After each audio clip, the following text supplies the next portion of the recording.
ঈদ আসলেও আর ঘোরাঘুরি হবে না, তাই কি কখনো হয়? বড় মেয়ের জোরালো আবদার হলো ঈদে ঘুরতে হবে, তাই চলে আসলাম মেয়েদের নিয়ে ঘুরতে। ঘোরার জায়গা নির্বাচনও করেছে আমার বড় মেয়ে। আজকে বাদেও এই জায়গায় অনেকবার আসা হয়েছে, কিন্তু মেয়ের আবদার মেটাতে আবারও আসলাম। আসলে ভালো লাগে, পরিবেশটা অনেক সুন্দর। আজ ঘুরতে এসেছি, এই জায়গা হলো আমঝুপি নীলকুঠি। এই জায়গা কিন্তু ঐতিহাসিক নিদর্শন, আর এটা হচ্ছে ঘোষিত পর্যটন কেন্দ্র মেহেরপুর জেলার। ব্রিটিশ শাসন আমলে ইংরেজরা তৈরি করেছিল।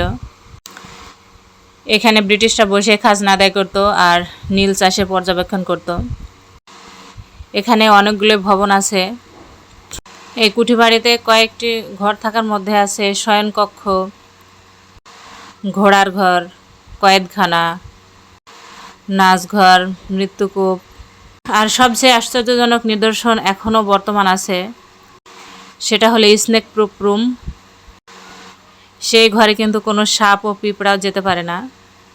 আসলে ব্রিটিশরা অনেক বুদ্ধিমান ছিল। আজ থেকে কত বছর আগেকার কথা, তাদের বুদ্ধি কতটাই ছিল, ওই সকল নিদর্শন না দেখলে বোঝাই যায় না। আমঝুপি এই নীলকুঠিটি এই যে কাজলা নদীর পাশে অবস্থিত। এই যে ঘুরতে এসেছি আর কিছু কিনবো না, তাই কি কখনো হয়? আমাকে সব থেকে আকর্ষণ করে এই যে মাটির জিনিসপত্র। আমি ছোটোবেলায় ঘুরতে গেলে মেলাতে বা অন্য অন্য কোনো অনুষ্ঠানে এই মাটির জিনিসপত্র যেখানে বিক্রি হতো সেখান থেকে কিছু কিনবই।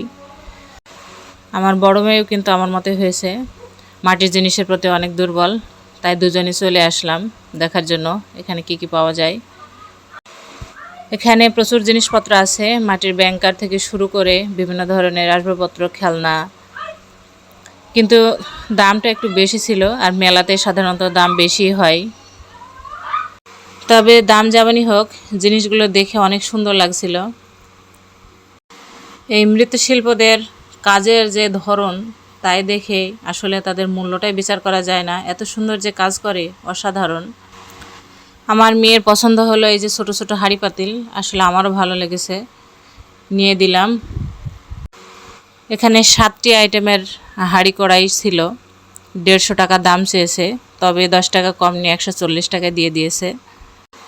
আসলে এই যে বললাম, দামটা বিষয় না, তাদের হাতের কাজটা দেখলেই দাম দিয়ে বিচার করা যায় না। যে এত সুন্দর হাঁড়ি পাতিলগুলো, অসাধারণ।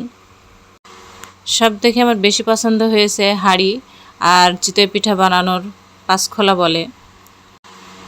এছাড়া অন্যান্য সব আইটেমগুলো নিয়ে নেওয়া হলো। যদিও আমার সবগুলো নেওয়ার ইচ্ছা ছিল না, আমি এই 3টা জিনিস বেশি পছন্দ করেছিলাম, কড়াই, খোলা আর হাঁড়িটা। কিন্তু আমার মেয়ে সবগুলোই নেবে।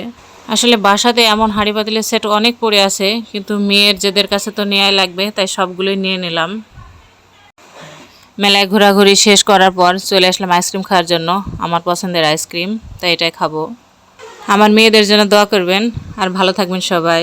ঈদ সবার ভালো কাটুক। আল্লাহ হাফেজ।